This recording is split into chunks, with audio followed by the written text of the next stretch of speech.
so honored to introduce Carmen Perez, and please give us a little bit of background of where you came from and what you're going to be presenting about today. Okay, great. Thank you, Joanna. So Steph is going to be helping me out and managing the presentation. So Steph, are you able to pull up my my deck? Okay, thank you. So today I'm really excited to be talking to you about and sharing with you 3 tips to get you noticed by corporate buyers. And I just want to go ahead and, like Joanna said, give you a little bit of background about myself. First of all, who am I? I am, first of all, a daughter. I'm a wife, a mother of 3 grown sons, and as well as a very proud grandma of 4 grandkids. But I am also a business professional, and I have been a business professional for the past 30 years. So within that time frame, I have worked in both the retail and wholesale industry. And I have been working with major corporations and having various roles within these companies. And by major companies, I've worked with Jordan Marsh, Macy's, Nordstrom, Bloomingdale's, most recently Calvin Klein. I also worked with the Haynes Corporation.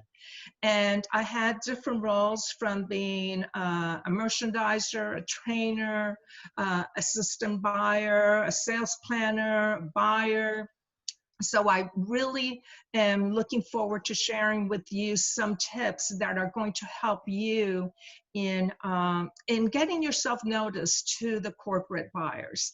And this is it's just very simple. So Steph, if you could move on to the next screen. Hello? Okay, great. It's important for you to nurture what your spark is. And by spark is what made you to go into business. You want to always keep that fire going, and that will come through in everything that you do. In communicating also with the prospective procurement buyers, you need to be able to talk to your uniqueness. So find what is unique about your product or service. And then the other point is know how much you matter. And you matter because not only are you a woman-owned business owner, but you also have, you're an employer.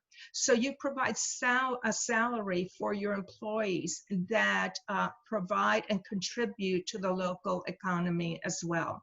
So you definitely matter, and your business matters. Moving on to sharing the 3 tips that I want to share with you. I broke it down into 3 different categories. So the first one is prepare. The second one is people, and the third one is present. In the retailing world, they talk a lot about the 3 Ps, and they can change. But in this case, I felt that it was important for us to start with the first one, which is moving on to the next slides, to be prepared. So, Steph, if you could go to the next slide, thank you.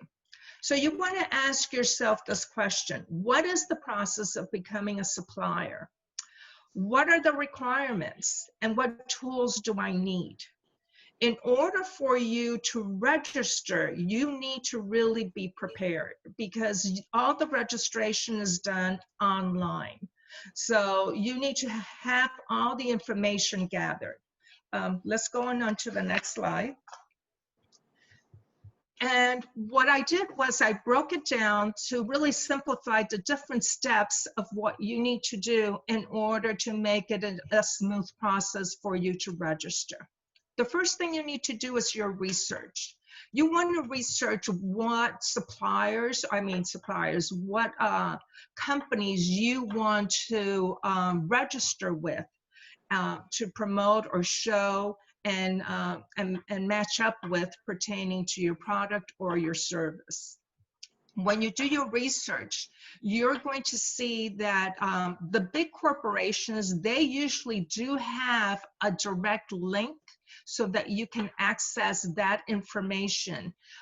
For instance, if you check out Macy's, if you go to Macy's, inc.com, and then do /vendors, /suppliers, diversity, registration, you're going to see that it's all been very simplified, the different steps and what the requirements are.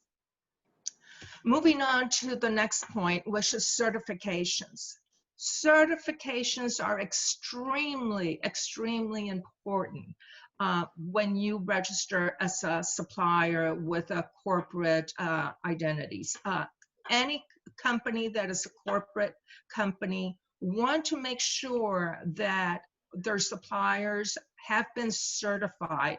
And in certifications, there's a whole bunch of different types of certification. The most important is the WBEC certification, because all of you are women-owned business owners. But there's also the women-owned small business, the WOSB. If you're a veteran, you could do also the VBE, which is the Veteran-Owned Business Enterprise.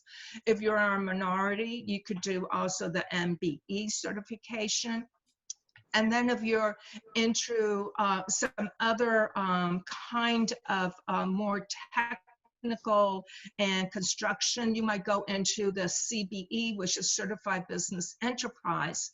And this one is usually required by state and federal procurement buyers. They like to deal with people that have already been certified by the CBE as well. So in your registration form, you're going to be required to state your certification, who you're certified with, and all the details on that. So make sure you gather that information. Next is your financial records. This is the revenue fiscal last year calendar, what your sales were. You need to be able to speak to this as well. And some will require a little bit more detailed information versus other corporate companies.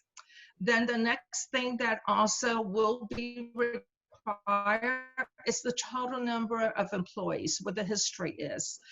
You want to be able to demonstrate that perhaps when you started your business 5 years ago, you started small. You started with only 3 employees, including yourself. And now after 5 years, you have a team of 10 employees. So that is going to show how you have grown your business. And that is important for them to also see that, I mean, if you're going to be putting a bid for a big project, do you have the team, the staff trained to handle the additional volume that the bid is going to require? And then the last point regarding your registration is IT safeware. Due to cyber attacks, this is very important. They will ask you and make sure, are you compatible with their systems? So you need to look and see what it is that you have, be able to speak to that, and share that information with them as well. Moving on to the next slide. It's going to be tip number 2, which is people. So in people, the very first thing, as you could see, that is so important is relationship. And this is where you need to really establish a relationship. So not only do you register with the corporation, but you need to follow through and find out who to contact personally to establish a relationship with that person. Remember, these big corporations get a lot of suppliers that are registered. So you want to be able to go in where their website is, and it does say contact us. Find out the name of the person and send them an email just to introduce yourself and let them know that you just recently registered in their supplier diversity site, and that you would love to see when we can schedule, an appointment to show you our product or talk to you about the service that we can provide. But make that personal connection is of the utmost importance in establishing a connection and being able and then to have that person remember you. Next, it's staffing. You need to also be prepared to talk to your team and let them know that you are going after some big business. And this is what this whole session is about: nurturing the soil, growing your business. How do we do this? So you want to make it a total team effort to make sure that everybody knows that these are the plans that you have for your company. And that way you get them excited and get them behind you to support you in what you're doing. The next point is training. What training is going to be required from your team, or the training that might be required with the procurement team? When you launch this product, is it something that is unique and completely different that they do not have within their assortment? Is it now, for instance, let's say it's a hair blower that has a special hairbrush, and instead of shooting out hot air, it's cold air. So what kind of training will require to make your product successful? So you need to lay down the groundwork regarding any training that would be in-house within your team or for the corporation as well to make your product successful.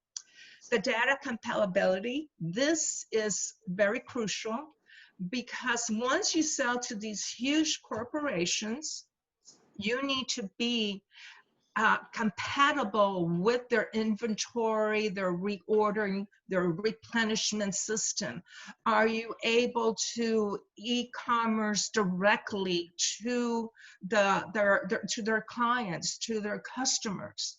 So you need to know what are their requirements. And if you go into their website, you're going to see that it's very detailed. Like for instance, at Macy's, their system is called GS1, which is the global language of business. And then pertaining to that, they also have some other EDI mapping guides that are required.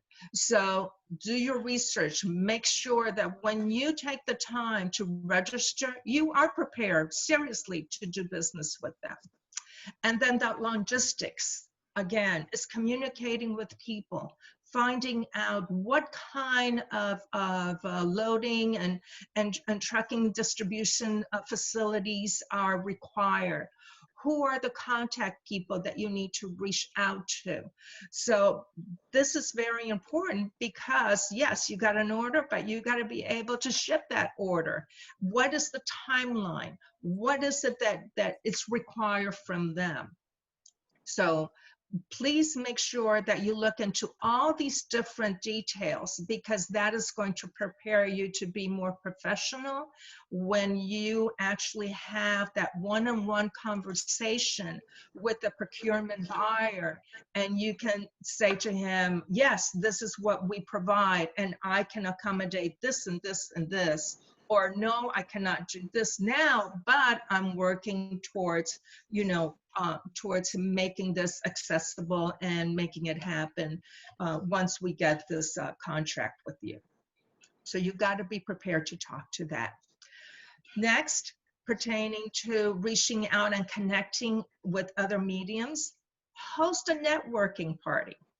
And this, I know that in talking to Nancy and other people, they've asked me, they've come up and said to me, so what do you mean about hosting your own networking party? Well, if you've pivoted your business recently, you need to announce that. You need to spread the word, bring awareness of what is new and happening to your brand, to your company.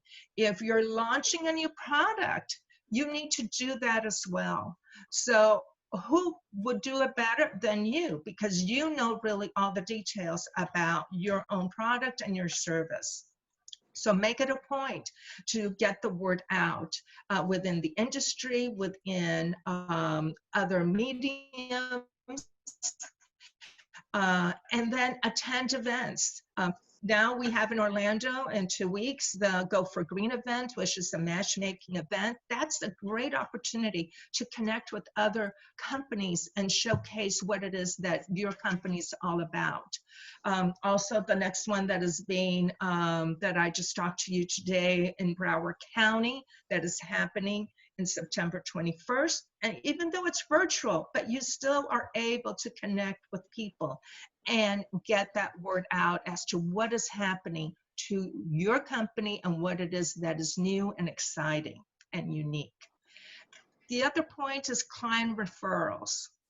When a procurement buyer checks you out, because believe me, they will, they look at your website and they're going to look and see what kind of reviews are posted pertaining to your clients.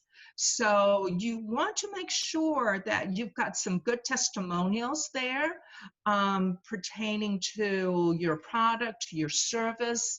And if there's some that have been challenging, you need to refocus on how do you handle those that are negative and turn them into a positive situation, because that will always stay with you. So look into your client referrals, because that is so important. A lot of people get extra business by being referred from a great experience that they had doing business with you, or the product that you provided was exceptional, and they want to go ahead and let other people know about it. So when marketing yourself, you want to call out your product's features and benefits. What is unique? What is different about it? When a procurement buyer buys for a department or a classification, they're looking at everything that is available. So what's going to get you noticed is going to be something that distinctively really calls out your product. Is it maybe biodegradable? Is it antibacterial? I mean, with everything that is happening nowadays, those are features and benefits that I think a lot of people are looking into. Also pertaining to not just a product, but service. What is it that you do different? What can you offer? Do you do training or do presentations within the store, within the events, that you'll have a professional person there doing live demonstrations. So all this is important for you to call out in your marketing. Another thing is incentives. Do you offer an incentive, a bonus, especially if you're launching something that is new and different? Based on the amount of volume that you're placing an order, maybe you will offer the procurement buyer an additional 10% discount. So keep those different little things in mind, those little details. And then wrapping up the marketing is the digital exposure. As you know, with COVID-19, we have realized how important digital is. That virtual world is here to stay. That's not going to go away. So you want to have exposure in Facebook. You want to have exposure in Instagram. Open up your own Instagram to really, launch your brand if you haven't done so already. To call out if you're hosting an event. That's a great vehicle to do it in as well. And you want to do it also within your industry. Moving on to the third tip, which is to be present. So in being present, you want to check out your competitors. You need to see what is out there and what's being offered. Are you compatible with them or more? Has your business pivoted? So you want to be able to talk to that. Does your website need a makeover? Again, you need to update it. And be sure to include all your products and services that you offer. There's a good, how should I say this? Nothing turns off more a procurement buyer than after meeting you and you're talking about your product and they go and check out your website and yet you do not mention this product that you are talking to him about. And that lets him know that maybe this is something that is just too new and you're not going to be able to really support the volume of delivering the product. So make sure that you speak to it and that you back it up by presenting it in your website. Then also in present, what do you propose? What are your company's core values? Corporations have high standards. And within those high standards, they expect that the companies that they do business with also maintain those high standards. So they're going to ask you, what are your standards? What are your goals? What is it that you require? Do you have safe work environmental rules established within your company? You want to also have a backup plan in case of natural disasters. Here in South Florida, oh my God, it's not just COVID-19, but we have hurricanes as well. So you need to be able to speak to how are you going to deliver a product or a service if something happens. So you have to talk about your backup plan. Security protocol. This also is very important, as I mentioned earlier, because of all the data cybersecurity attacks that are happening corporately. These big corporate companies, or if you also apply to work with the state or federal government, have a high-level security protocols. So you need to make sure that yours have been updated and find out what is required from them. And then last but not least is the list of your top customers, just 1 or 2 or 3 customers that you can go ahead and talk to in your conversation so that they know that you have been, that you have established this long business with these customers. And then moving on to the final page is why you? So first of all, it's because you have established a relationship with them. Second of all, it's because you can be specific as to what you can offer them. And you have provided a solution to whatever their need is. And finally, you're a certified WBEC member. So that counts a lot of brownie points. They are looking to do business with certified women-owned businesses. And then just recapping, the last point is my information. So if you are interested in reaching out to me one-on-one and need my help with anything, please don't hesitate to email me. And I'm looking forward to hearing from you. So I hope you got a lot out of this. Thank you. Thank you, Carmen, so much. Yes, you have provided a lot of information for us, helpful tips, and we did have some comments in the chat. Emily, did you want to share some of the comments? Let's see. Well, there's one here from Jean. She's asking the question when she reaches out to, she's reached out to diversity contacts in the past and then not heard anything back from them. So what do you recommend, I'm looking to see specifically your question, what do you recommend that we do to improve upon that, especially in these times? How do you get the communication going if they don't respond? Okay, so what I would suggest is don't give up. In the corporate world, there's a lot of changes, constant changes, and people move around from positions.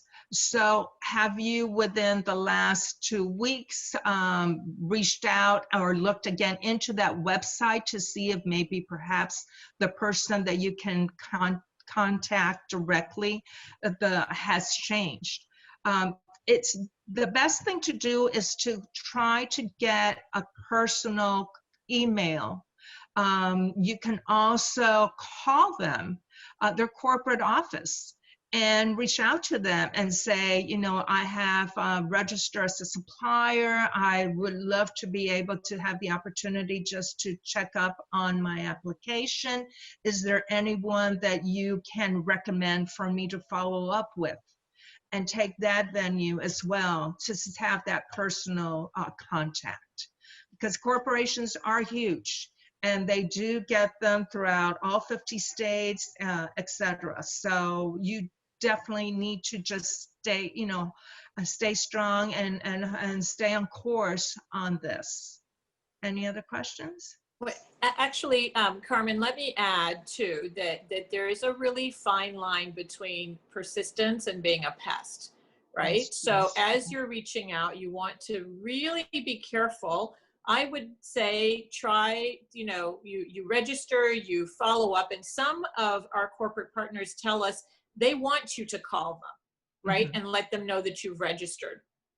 Others say, yeah, it's gone into the system. I get thousands of these, you know, registrations on a daily basis. I'm not interested in people calling me, except if there's an opportunity.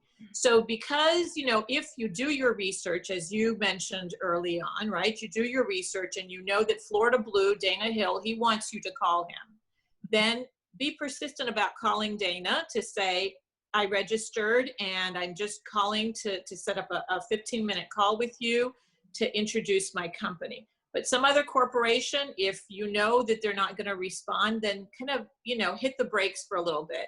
Okay. You registered, and then a couple of weeks later, just send a note. I just want you to know that I registered to be considered for contracts. Is there, you know, anything that I should know? What's the next step? Wait a couple of weeks. If they haven't replied to you, then you can send an email saying, here's my capability statement. You know, so kind of put everybody on a 2-week in between the contact plan. And the kiss of death, everybody, is to say, I've already reached out to you and you never replied. No. Don't do that. Right. Okay. And I know that there are WBEs who get, some people get very frustrated and they think it's really impolite that, you know, someone reaches out to you and you do not reply, but you are not their mother. You are not there to reprimand them. On the contrary, they're going to feel bad that you're reprimanding them. So do not do that. Reach out to one of us. There are 5 great regional coordinators and me. We have a network of people that we work with on a regular basis. Reach out to us and we'll see if we can connect you to someone who knows someone. You can also use LinkedIn, right? So reach out, connect with the person on LinkedIn and say, I'm a new vendor. I'm reaching out to see how I can introduce myself to you. Okay. Thank you, Nancy. You could also, you should also look for ways to reach out to them. It's so much easier, I guess, when we have events. You can just go where you know they're going to be and just show up next to them at the food line or whatever. But if you can't do that, you can actually send them articles. If you see an article about their company or something about supplier diversity or something about something you do, and just say, hey, I wanted to share this with you. Even if you don't get a response, you know that they're looking at it, it's in their inbox. They're probably just taking, you know, shovels full of these kinds of emails and putting them into a folder somewhere. And if they ever need anything, they're going to go, oh, I remember this woman who has been emailing me. I'm going to reach out to her. So it might not be for naught, you know, that you're just going into a black hole. Yeah, that's great advice. Thank you. There's Diane. another question from Nia. She says, awesome information, Carmen. Thank you. As we continue to market our services to new agencies, do you suggest we send unsolicited capability statements and ask to schedule a briefing or call first to get permission? Yes, I would say call first. And like Nancy suggested, even reach out to us and see how we can assist you in doing that introduction as well. So, because big corporations, they do get thousands and thousands of suppliers that, you know, want to show them their product or their service. And it's through relationships, really, or client referrals that they move you forward. So getting that personal introduction, I think, really helps you get noticed. So, Yeah, so let me, I'm sorry, let me also add, you know, we talked earlier about annual reports, right? So you can get a yes. lot of information from someone's annual report. And I have seen very successful WBEs reach out to a corporate and reference their annual report, right? And say, I saw in your most recent annual report that sustainability is really important. It's a long-term goal that you have. I'm in a sustainable space. This is what I do, and this is how I can help you meet those long-term goals. So as Carmen said, it's really all about the research and positioning yourself so that the person you're speaking to knows that you're not on a fishing expedition. They know that you have targeted them directly and you've done your research and you know that you can provide them with a solution. So it's always really, really important to do that research and then circle back to the research, right? I read this on your LinkedIn group. I saw this in your annual report. I saw this on your website. I heard your CEO speak at XYZ event, and this was the topic. And here I can offer some solutions and some tools. Yes, that's a great point, Nancy. And, you know, we mentioned LinkedIn. If you're not on there, definitely start an account and get your business name out there. And, you know, if you have those target companies that you are seeking, look to see who their supplier diversity representative is and be friends with them and like their comments, like their posts, because they get a notification with your name on it, and that's just another view. Or they'll say, who is that? And then they'll click on your name. So be sure to be active on those accounts also, because we're not networking in person. This is the new way to get your name out there and noticed. Yes. Okay. Carmen, what would you say are some of the most common mistakes that you've seen as a buyer that you could highlight? I mean, in addition to all the great points you've already shared, but some like common mistakes that you see people make that they could easily avoid when presenting to a corporate buyer? Well, my experience as a buyer is where I love the product, and yet when I tell them the amount of units that my order will require, they're not really prepared to handle that volume. So that's why, you know, I really feel that it's important that if you're a small business, you need to know if you're registering as a supplier with a big major corporation. Maybe you might have to partner in with someone else as well to be able to fill that order. So you have to, you know, be prepared to say, yes, okay, this company has 600 stores. So they want this product, and usually when it's a new item, they put it in their top 150 stores. But still, 150 stores, you're talking of a lot of, you know, items. So, and once something takes off within the 2 weeks, they want to make sure that you're able to automatically replenish. So do you have the capability of doing that? So it's important to do your homework, see, are you able to handle that? And if you're not, what is it that maybe you don't go in to pursue a big corporation? Maybe it would be a more smaller company that has less locations that you might want to pursue doing business with. But big corporations where they have, you know, over 500 locations, you got to be prepared, even though if the order is for 100 door distribution, you got to be ready to roll that out if it's successful. And that is what they're looking for. Otherwise, they're not going to place an order with you. And that is my personal experience, and I worked for Macy's. So.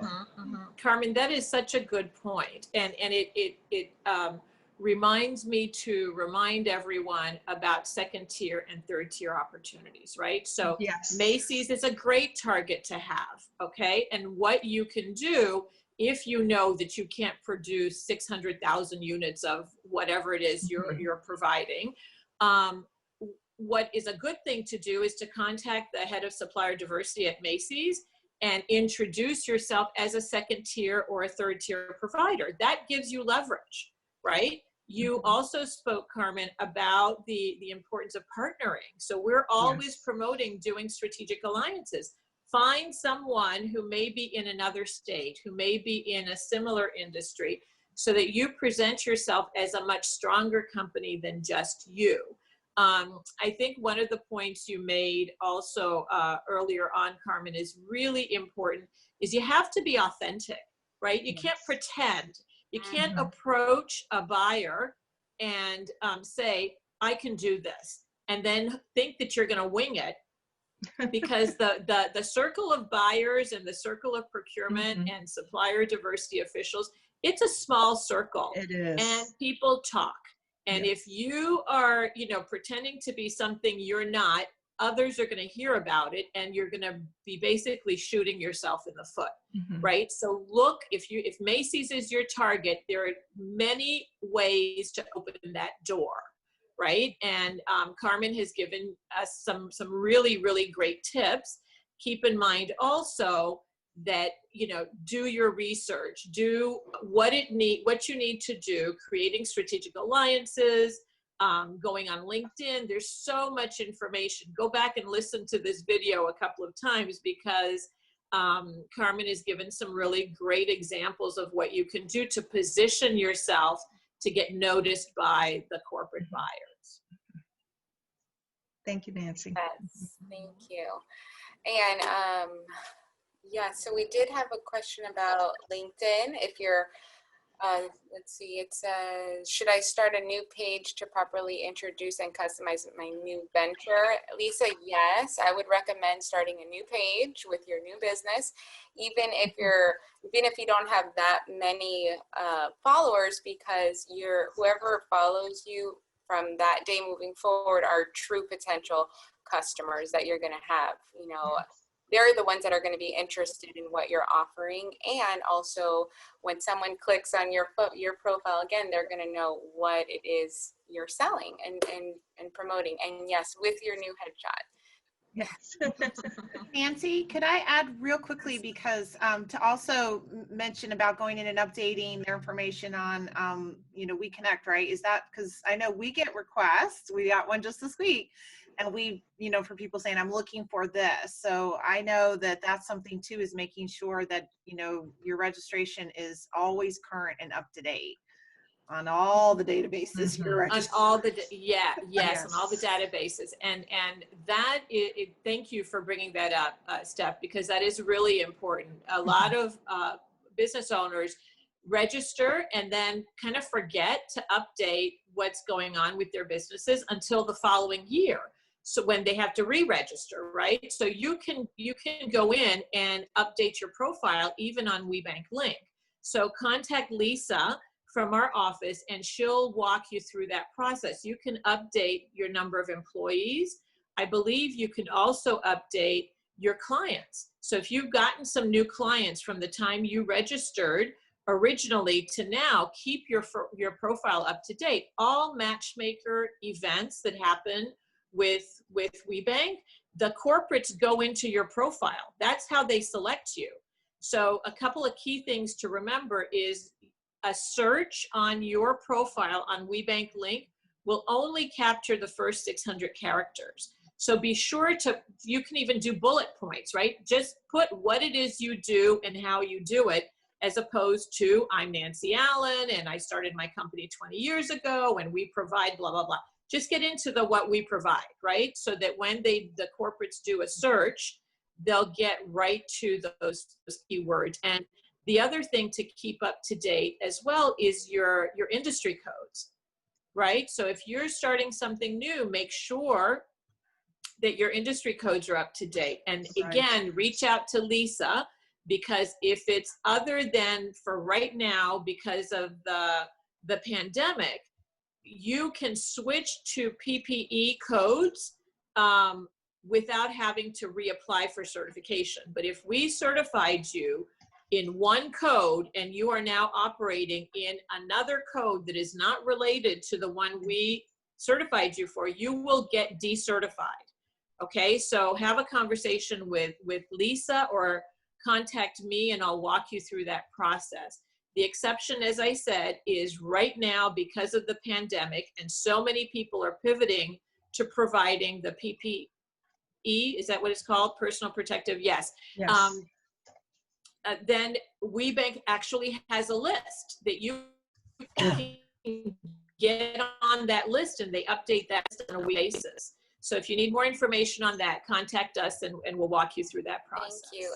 And Great blessing. we are here for you women business owners, and so feel free to reach out to any of us, and we look forward to seeing you next week or seeing your name and participating next week on our WBEC window Wednesdays.